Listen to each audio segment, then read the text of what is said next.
ne të merrem me atë mënyrën e përdorimit më të thjeshtë njerëzit ta kuptojnë që si mund të hyjnë në jetën e gjithë secilit.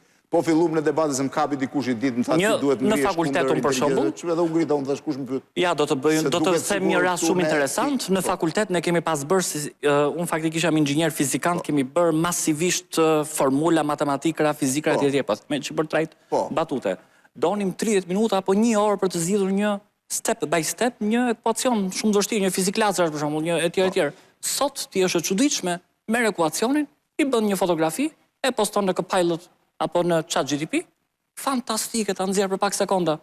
Tani jemi inteligjent apo jemi pak inteligjent? Bravo. Arioni ka bërë një pyetje shumë të bukur, jemi më pak inteligjent. Sepse inteligjenca jo si çfarë ndodh, shumë e vërtetë kjo që pyete. Inteligjenca artificiale, Blendi ja. Më pak inteligjent, po je shumë më informuar. Po jetë më efikas. Inteligenca artificiale ka koeficientin më të lartë. Inteligenca artificiale ka koeficientin më të lartë të inteligjencën, maksimalisht. Ndërkohë që duke e përdorur gjithkohon duke përdorur gjithkohon inteligjencën artificiale, dembelizmi mund të ndikojë në sfumimin e koeficientit të inteligjencës natyrale, sepse dembelizmi bën gjitha. Unë tash hajt po i gjej gjërat gati edhe ta zgjidh. Nuk është kjo. Prandaj Suedia, jo, dakord. Po prandaj Suedia është një ndër vendet potencial teknologjisë që unë vetë kam eksperiencë, kam jetuar në 2 vite gati në Stockholm. Dhe por i kthejnë, po, është drejt por i kthejnë manualisht përdorimin e librave. Ai që është në televizor bëhet më konfuz. Ma shpjegosh me rast konkret? Inteligenca artificiale, ChatGPT është një prej mënyrës së përdorimit të inteligjencës artificiale.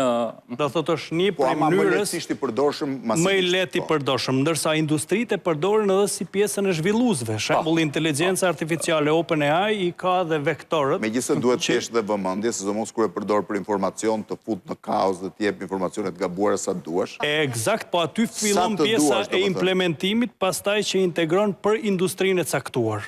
Vendos, shembull, kemi raste të ndryshme që e kemi implementu, e kemi trajnu robotët me vektorët që janë brenda e OpenAI, kemi integru edhe pjesën e prompteve, edhe kemi integru MCP-n që është metodologjia e re e komunikimit brenda sistemeve. Do thotë, kjo e ndikon jashtëzakonisht për punimin e informacionit qoftë në pjesën juridike. Për shembull, sot që flasim, gjithë ligjet që janë publikuar në Fletorin Zyrtare të Republikës Shqipërisë, kushtetutën, kodet civile, çdo lloj kode, që edhe unë i kam mësuar sepse nuk i di aq sakt, ne kemi trajnuar robotin edhe kemi krijuar një super avokat, që një prej grupeve më të mëdha në Shqipëri po fillon edhe po e përdor. Avokati digital. Avokati, jo, nuk është digital. Po jap një emër kështu. Pastaj kompanitë vendosin rregulloret e tyre, vendosin statutet, vendosin të dhënat që lidhet me sistemin, edhe në kohë reale çdo lloj marrëveshje të re që dikush do të bëj, e konsulton AI-n e brendshëm. Unë jam duke e bërë me ChatGPT këtë gjë. Unë kam një pyetje. Unë marr kontratat. Se po i kërkoj dhe herë, a mund të flisni pak për publik më pak kualifikuar? Po pra, një kontratë. Do firmosësh një kontratë. Para televizorit ti ke njerëz që do firmosësh një kontratë. Kushdo nga ne firmos një kontratë në moment caktuar.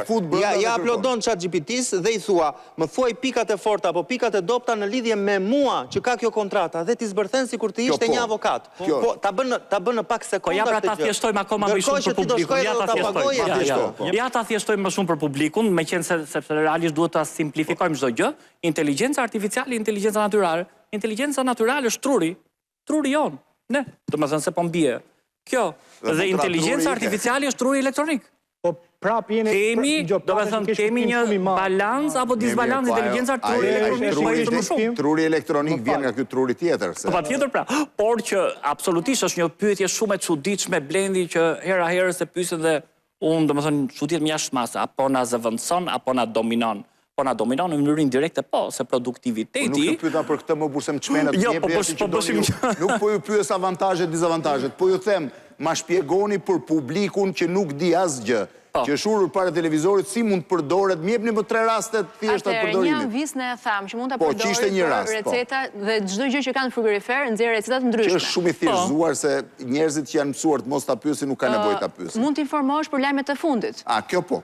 Pra nuk ke nevojë të shohësh në televizor. Ta hapësh 50 faqe, po ti bën një përmbledhje. Por ti thua çfarë ka ndodhur sot në datë X dhe ti jep po ashtu lajmet e ditës fundit. Mund ta pyesësh, është temë shumë delikate, por mund ta pyesësh edhe për këshilla shëndetësore në bazë të recetave që ti ke, në bazë të historikut që ti përshkruan, që duhen marrë me shumë rezerva, që duhen marrë me shumë rezerva. A duhet t'i vërë sepse kam vënë re që shumë njerëz bën alarmant edhe smuren pastaj nga... Ndryshe është ta kërkosh në Google dhe ndryshe është të marrësh info nga inteligjenca artificiale. Ja pse për shkak të historikut. Tani, edhe këtë me ChatGPT edhe diçka tjetër dua të them. Edhe e kërkuam, edhe thoshte nuk duhet flesh se mund mos zgjohesh më. Thash, po të zgjoj unë këtë, u zgjova në mëngjes. Unë kam quajtur Blendi. Unë kam quajtur Google-in Dr. Google për batut. Po shpesh kemi dhënë faktikisht edhe në për media, kemi dhënë mesazhe sensibilizuese aktualisht që për qytetarët, për pacientët, që okej, mund ta përdorin deri diku Dr. Google-in apo Dr. ChatGPT-n pa bëj çiksi për batut, por jo të zvarrisin për një kohë shumë gjatë patologjinë së shkronikë. Blendi mund të shkruash do të thotë, një mjek ka bërë një shkollë 5 vjet edhe minuta për të shkruar një email. Rezumeja e emailit që të jetë sipas standardit që të jetë më zyrtar, më mështor, më friendly, më Madje, unë kam çuar edhe mesazhe me ChatGPT. Por në sektorin shëndetësor ka hecur goxha. Kam përtuar të shkruaj një mesazh. Unë kam nisur një biznes. Kam thënë vetëm me zë që shiko, formuloj një mesazh. Po, di pse mendoj që mund të jetë ai që mendojë, por nuk ka. Jo. Shiko, në sektorin shëndetësor me atë Da Vinci Robotic System që unë sepse unë jam inxhinier fizikal biomjekësor i fokusuar ke teknologjia mjekësore, inteligjenca artificiale po bën po zgjidh punë nga më ndryshme. Sot jetojmë në një shëndetësi. Ke një ide të mirë, po nuk vetë gjuhën kineze. Nëpërmjet inteligjencës artificiale dhe translate-it ta vë kinez. Dakor, dhe një nga translatorët më të mira. Po mirë, jo të gjithë kanë ditë si funksionon. Inteligjenca artificiale sot jep mundësi në kohë reale të shkruash në shqip, dhe ti je duke biseduar me furnitorin tënd në Kinë në gjuhën kineze. Në gjuhën kineze dhe automatikisht ti merr përgjigje reale, jo përgjigje të kodifikuara apo të përkthimin, po. Të përkthyera në mënyrë robotike. Ti merr përgjigje reale sepse adapton gjuhën që ti kërkon të adaptoj, pra një gjuhë formale apo një gjuhë tjetër ajo është. Pra një njeri që do të hap një biznes, ka një ide të mirë, nuk ka ditur të flas gjuhën kineze, sot shkon në Kinë shumë kollaj. Pal pikërisht inteligjencë artificiale. Ke syze me përkthyes të lidhur me inteligjencë artificiale. Ti vendos syzet dhe gjatë gjithë kohës, gjithë kinezët që flasin përpara, ke përkthimet në gjuhën tënde në syze. I ke përkthimet në vesh, me kufjet e thjeshta që ti ke në përdorim të përditshëm. Përkthejnë çdo lloj gjuhe. Pra, avantazhi ky është, këtë mund të bëj aktualisht inteligjencë artificiale. Varet nga ne. Ky roboti Neo.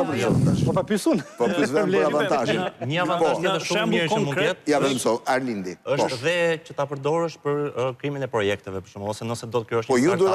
Po ju merrni marketing apo jo? Ne me marketing, patjetër. Dhe edhe ajo duhet ndikojë shumë në avantazhe. Patjetër, ose për shembull te pjesa postimeve në media sociale ose te krijimi një portali. Për shembull, se rrjetet sociale përdorin të gjithë. Moshë e re, moshë vjetër. Që te krijimi i tekstit, që te krijimi i fotove, që te krijimi i videove, te editimi i tyre. Po sa ti japësh ti chatit të dhënat për të krijuar tekstin e ke më kollaj tash në vetë. Me zë, është më kollaj që të shkruash, ta bën. Është më kollaj që të shkruash një prompt.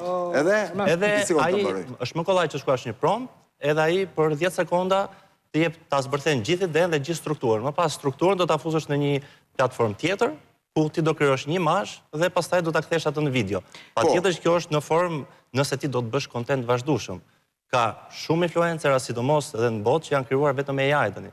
Pra nuk ka më nevojë që ti të marrësh kamera, të filmosh veten, të editosh etj, po vetëm nëpërmjet AI, nëpërmjet teknologjisë, marrim zërin tuaj dhe patjetër që krijojmë video, informacione, këshilla, edukim etj.